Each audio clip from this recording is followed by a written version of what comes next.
nagkakasama tayo ngayong gabi ngayon dito sa stadium. So, gusto kong dagdagan sana yung sinabi ni Eric. Ngayon kasi nasa madilim tayo na kabanata ng ating kasaysayan bilang isang bansa. Ang mga namumuno sa atin, mga magnanakaw, mga walang tunay na pagmamahal sa bayan. And I'm sorry to tell the Filipino people that my greatest fear has come to pass. We are now a communist state and that this country is being run by the CPP, NPA, NDF, and its puppets are Martin Romualdez and Bongbong Marcos. I'm sorry to say that because of their weak leadership, what we are seeing right now, ang nakikita natin ngayon, kasi ako ay nagtrabaho sa NTF NCAP, alam na alam ko ang galaw ng CPP, NPA, NDF. Ang nakikita ko ngayon ay ang pagkawala na ng ating saligang batas, ang karahasan, political and religious persecution na buong buhay ko hindi ko nakita ito.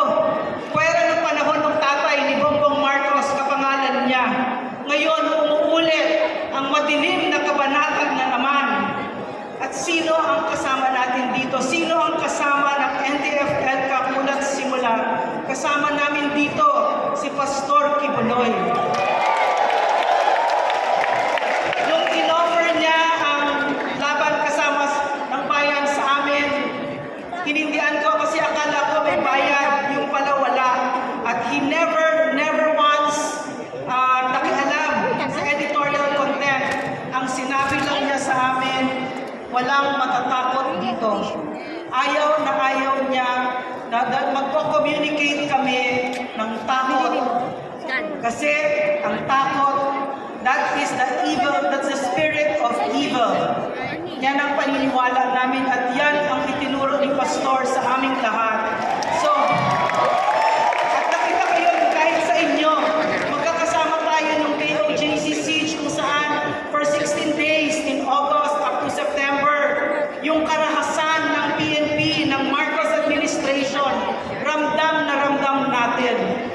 Pero naniniwala ako na napakaganda ng mga regalong ibinigay ng napakadilim na kabanatang ito. Unang-una, dun sa impeachment, pinakita na ng 200 plus na mga kongresista na yon kung sino sa kanila ang pwedeng bayaran. Mga mukhang pera yun! Tunay na pagmamahal sa bayan at sila-justify pa nila ang katiwalian sa gobyerno. Sabi ni Mitch Kahunay, buti na yon na may pera tayo kasi bibigay natin sa mahihirap kaysa wala tayong pera. She's justifying plunder. Ganyan na ang gobyerno ngayon, wala nang moral compass. Ang natutunan ko kay PRRD nung kami nagtrabaho sa kanya, dalawang putos, dalawa lang. Number 1, huwag kayong magnakaw sa Pilipino. Number 2, magsilbing tayo ng maayos sa gobyerno.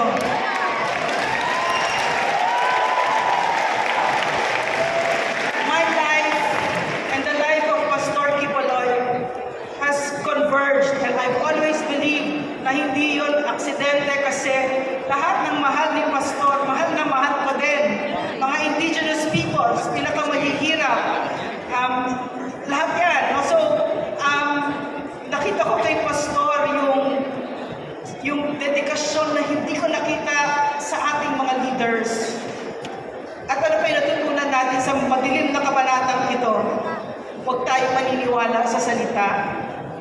Huwag tayo magpabutol. Nagpakilala na yung mga leaders. At ito na yung pagkakataon. This is the most powerful part of our democracy at this time. Going towards an election. Diyan sila natatakot.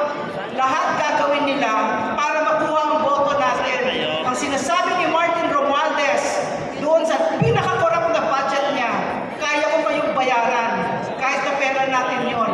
Natutuwa ako na ang Pilipino ay tumatayo at sinasabi niya, hindi nyo kami pwedeng bayaran. So,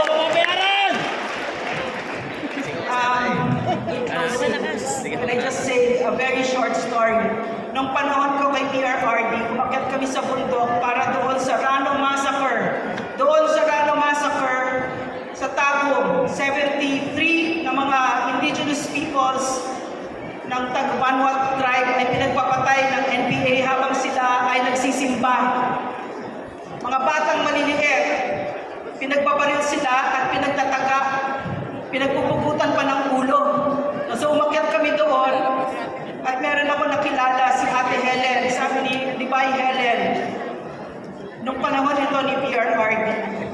Namatay yung asawa ni Bay Helen, pinugutan ng ulo, isang pastor at yung 4 na anak niya. Nagdanak ang dugo nung araw na yon sa Rano. Ang sabi ni Bay Helen sa amin noon, sa speech niya, she was holding the picture of her family, and then she said, for 29 years, kasi nung 29 years na nangyari yon, hindi yun in-acknowledge ng gobyerno except during PRRD's time. For 29 years, sabi niya, hindi ako umiyak. Pero ngayon, nandito na ang gobyerno, pwede na akong umiyak. So yun, natutunan ko kay PRRD at saka kay Pastor. Gusto ko lang na ang gobyerno natin ay nandyan para sa ating pinakamaliliit na mga kababayan. Nandyan sila. Meron silang kasama. Pero ngayon, anong nangyari? Kanina nalaman ko na yung House of Representatives nagpadala na naman ng show cause order, pangalawa, para sa mga bloggers. So, napakadilim. Yeah, correct. So, the freedom of expression, tinuro sa akin ni PRRD, is the highest expression, the highest right, the highest right among other rights. So, yung masakit sa atin yung nangyari kay Pastor. Pero, ako'y natutuwa na nakilala ko ang KOJC. Nung panahon ng KOJC siege, nakita ko yung tatag ninyo. Nakita ko nung parating na yung libo-libo ng mga PNP, hindi po sila na fully armed.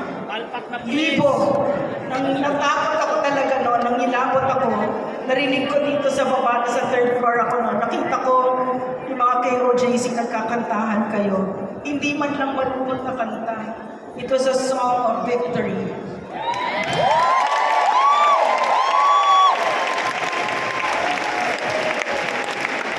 At yun, kayo ang resibo ni Pastor.